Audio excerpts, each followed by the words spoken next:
얼마 전 러시아 캄차파 반도에서 규모 8.8의 강진이 발생하고 지금까지 화산이 연속으로 지금 터지고 있습니다. 일본, 미국을 비롯한 태평양 연안 국가들은 지진에 의한 이 쓰나미 경보가 발령됐는데 다행히 큰 피해는 없었습니다. 하지만 환태평양 주산대가 활발히 움직이니 지진과 화산 활동이 더 강해질 것으로 보입니다. 우리나라 백두산까지 폭발할까봐 지금 이 지질학자들은 노심초사하고 있습니다. 이 환태평양 주산대는 좀 떨어져 있지만 다 이게 영향을 받고 있기 때문입니다. 올 여름도 매우 더우셨죠? 이제 좀 있으면 처서인데 처서를 앞두고 있는데 아직까지도 이렇게 열대야가 있는 거 보니 진짜로 더운 겁니다. 하지만 다른 나라에 비해서 우리나라 이 더위는 애교 수준입니다. 전 세계적으로 기온이 치솟아서 40도가 넘는 불볕더위에 시달렸습니다. 옆나라 일본과 중국도 40도가 넘는 불볕더위와 태풍으로서 많은 피해를 입었습니다. 특히 중국은 태풍이 막 연속적으로 6개가 지나가는 바람에 많은 피해를 입었는데 지금 11호 태풍도 지금 중국 쪽으로 가고 있습니다. 우리나라는 태풍은 안 지나갔지만 이 더위와 극한호우로 많은 피해를 입었습니다. 비가 정말 무섭게 오더라고요. 비 피해 입으신 분 없으십니까? 이제 정말 말세가 오는 것일까요? 오늘 본문 말씀을 통해 역사의 마지막 때에 일어날 일들에 대해서 살펴보겠습니다. 첫째로 사단은 무적행위에 갇히게 됩니다.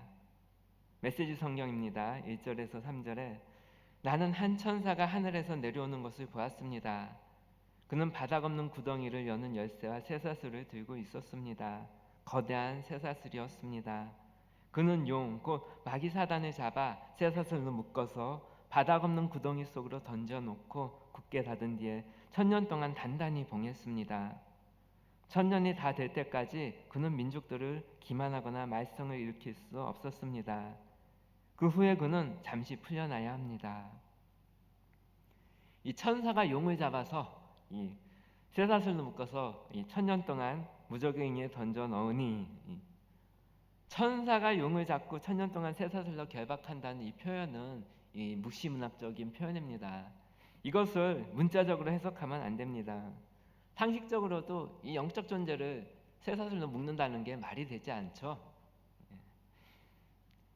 이 사건은 제 계시록 12장에 나오는 미가엘 천사가 용과 싸워 승리한 사건과 예수님의 성육신과 십자가 부활을 통해서 이미 사단에게 승리하여서 주님의 절대적인 권세 아래 사단이 눌려 있음을 상징하는 것입니다. 용이 무적행에 갇힌 1000년의 기간은 예수님의 초림과 재림 사이, 즉 교회 시대를 말합니다. 바로 지금의 시대죠. 그동안은 용이 만국을 미혹하지 못합니다. 아무런 활동을 못한다는 의미는 아닙니다. 우는 사자와 같이 산기자를 찾아다니지만 하나님께서 허용하신 범위 안에서만 활동한다는 의미입니다. 이 해석은 천년왕국이 예수님의 초림과 재림 사이의 기간을 가리킨다는 견해인 무천년설을 따랐습니다. 이 무천년설을 주장한 사람은 초대 교부인 성 어거스틴과 오리겐입니다. 그리고 종교개혁가인 칼빈과 루터도 이를 주장했고 복음주의적 주석서들은 하나같이 이 무천년설을 주장하고 지금까지도 가장 넓게 받아들여지고 있습니다. 무천년설 들어보셨습니까? 못 들어보셨습니까? 아마 제가 계속 설명드리면은 그거구나 그러실 겁니다. 이 무천년설은 계시록 20장에서 언급된 천년왕국을 문자적인 천년으로 보지 않고 상징적으로 이해합니다. 즉 예수 그리스도의 초림부터 다시 오심까지의 전체 교회 시대가 바로 영적 의미의 천년왕국 시대라고 보고 있습니다. 왜냐하면 주님은 성도들을 통해서 세계를 다스리고 계시기 때문입니다. 무천년설은 첫째 부활을 육체적 부활이 아니라 이 영적인 부활로 보고 있습니다. 즉 그리스도를 믿고 거듭나는 것, 중생하는 것, 또는 이미 죽은 성도들이 현재 하늘에서 그리스도와 함께 왕노릇하는 것을 뜻합니다. 결론적으로 이 무천년설은 이미와 아직이라는 신학적인 틀로 종말을 이해하고 있습니다. 이미와 아직 들어보셨죠? 예전에 담임 목사님도 말씀하셨었습니다. 그리스도의 초림으로 하나님의 나라는 이미 시작되었지만 아직은 완성되지 않았고 앞으로 주님께서 다시 오실 때 완성된다는 의미입니다. 기억나십니까? 현재 교회 시대가 바로 이 이미와 아직 사이의 영적인 천년왕국 시대입니다. 그러므로 성도들은 현재의 삶 속에서 영적 전투에 충실하면서 거룩한 삶을 살아가야 하겠습니다. 제가 왜 무천년설을 말씀드리냐 하면은 대부분의 이단들이 이 전천년설을 주장하기 때문에 그렇습니다. 전천년설은 과연 뭘까요? 전천년설은 계시록을 문자 그대로 믿어서 계시록 19장의 주님의 재림 이후에 20장의 천년왕국이 시작된다고 보는 견해로서 예전에 많은 사람들이 믿었고 대부분의 이단들도 이것을 주장하고 있습니다. 전천년설은 세상이 점점 더 악해지고 타락할 것이라고 보고 있습니다. 마지막 때 대환란과 적그리스도의 출현 등 비극적인 사건들이 발생할 것으로 봅니다. 예수님은 이 대환란의 끝 무렵의 지상으로 재림하십니다. 재림하신 예수님은 사탄을 결박하고 아마겟돈 전쟁을 통해서 악의 세력을 멸망시키실 것입니다. 그 성도들과 함께 이 땅에 천년왕국을 건설한다는 겁니다. 이때 첫째 육신의 부활에 참여한 성도들이 예수님과 함께 왕노릇하게 된다고 주장합니다.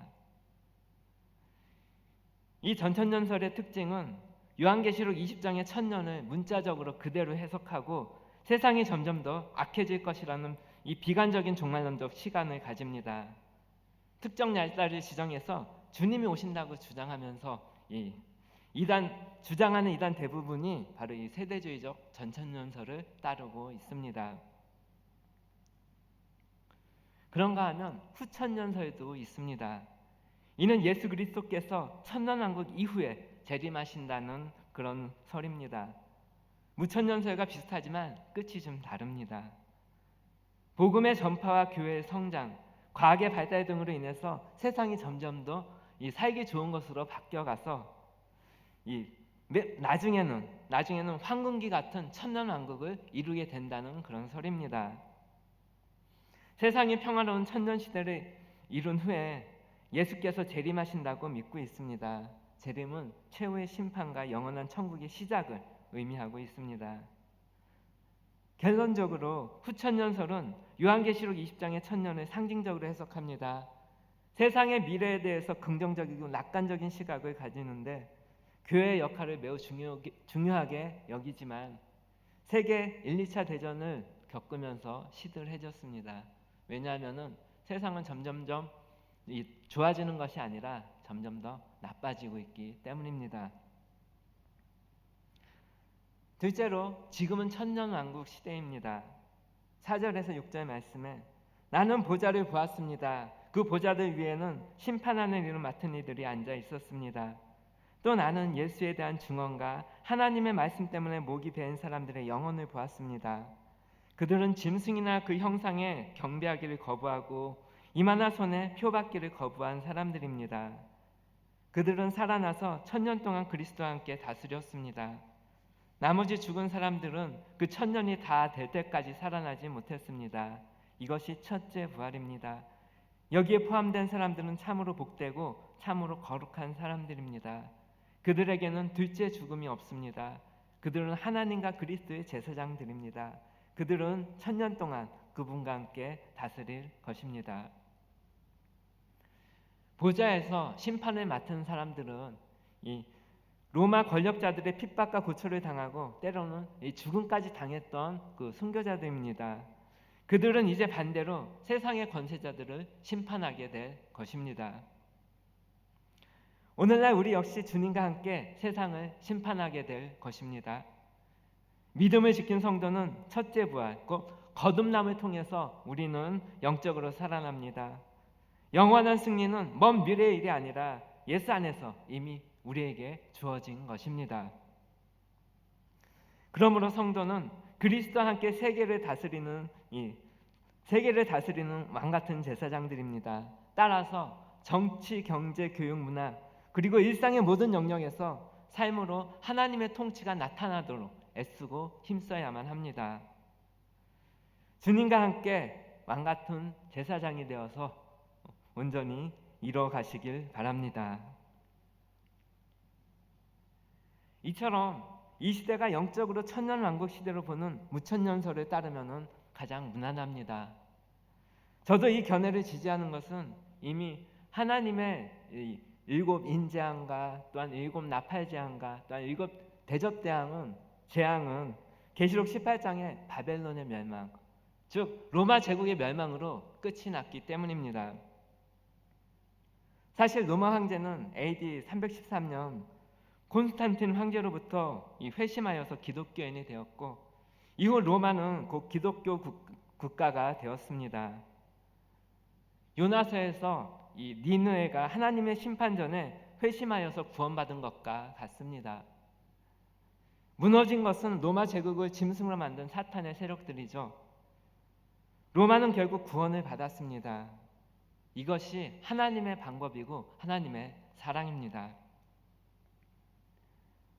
그렇다면 이 시대에 짐승처럼 보이는 나라들은 과연 어떨까요? 북한의 김정은이나 푸틴, 시진핑 같은 사람들은 로마의 도미티아누스 황제같이 아주 악한 사람들입니다. 그들로 인해서 많은 순교자가 발생하였습니다. 지금도 북한은 최대 기독교 박해 국가입니다.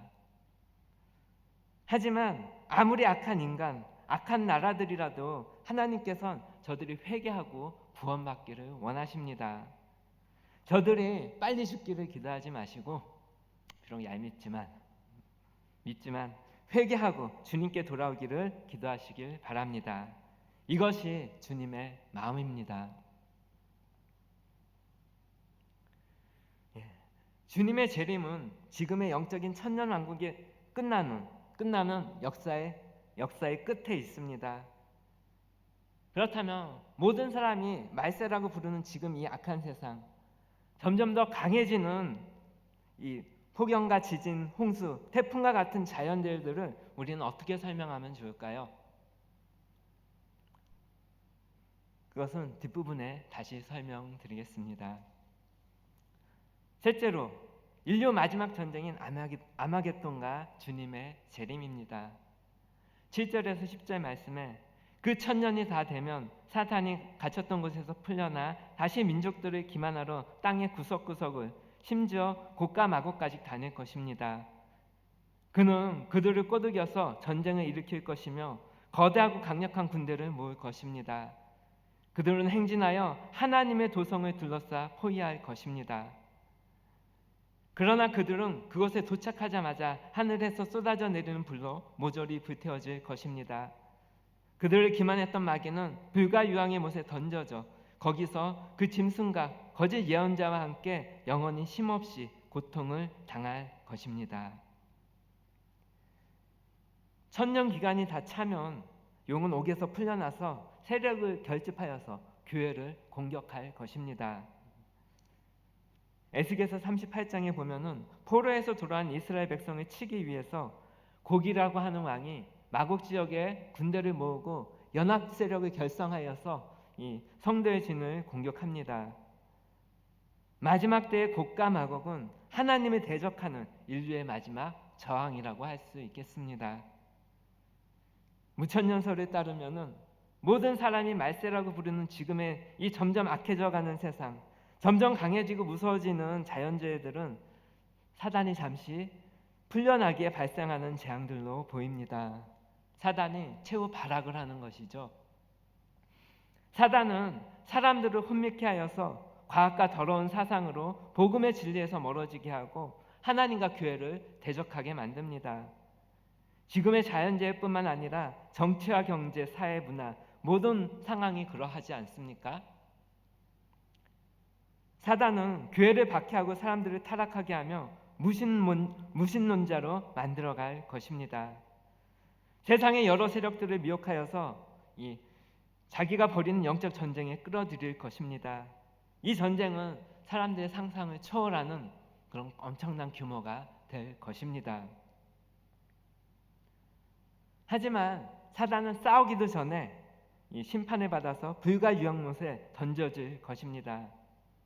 지금 사단의 세력이 엄청나다 하더라도 우리는 겁먹을 필요가 없습니다. 사단은 처형을 앞둔 이 폐잔병에 불과하기 때문입니다. 그렇다면 하나님께서는 왜 이 1000년 후에 이 사단을 잠시 풀어주시는 걸까요? 그것은 사단을 중심으로 한 악의 세력 전부를 한꺼번에 모아서 심판하시기 위함입니다. 에스겔서에서 보면 이것이 잘 드러나 있습니다.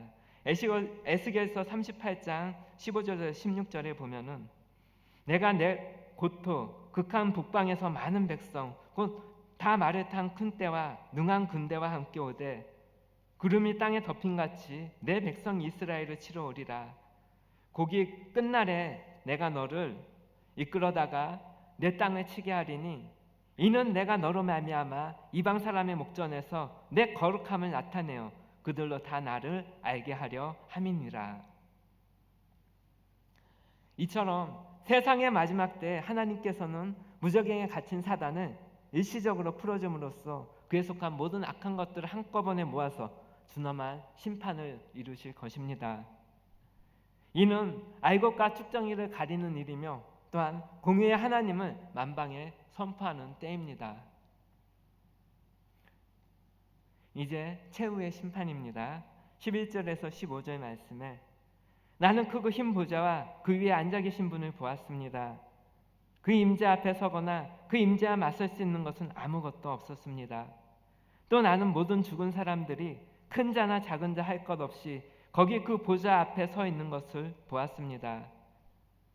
죽은 사람들은 생명책에 기록된 대로 그들이 살아온 대로 심판을 받았습니다.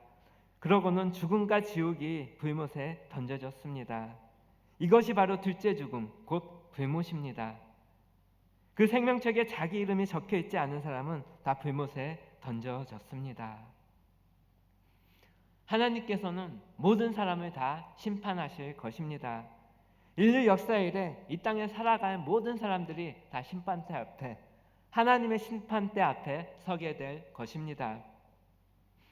생명책에 이름이 기록되지 않은 자들은 자기 행위에 따라 심판을 받아 둘째 사망, 즉 불못에 던져지게 될 것입니다. 하지만 주의 말씀을 믿다가 죽은 자는 영원한 생명을 얻기 위해 부활하는 것이고 말씀을 거역하다 죽은 자는 영원한 형벌을 받기 위해 부활하는 것입니다. D.L. 무디의 하나님께 가는 길이라는 책에 이런 글이 있습니다. 어느 높은 산을 많은 사람들이 이 가이드를 따라서 등산하고 있었습니다. 그런데 갑자기 날씨가 돌변하더니 막 비바람이 몰아치는 것입니다.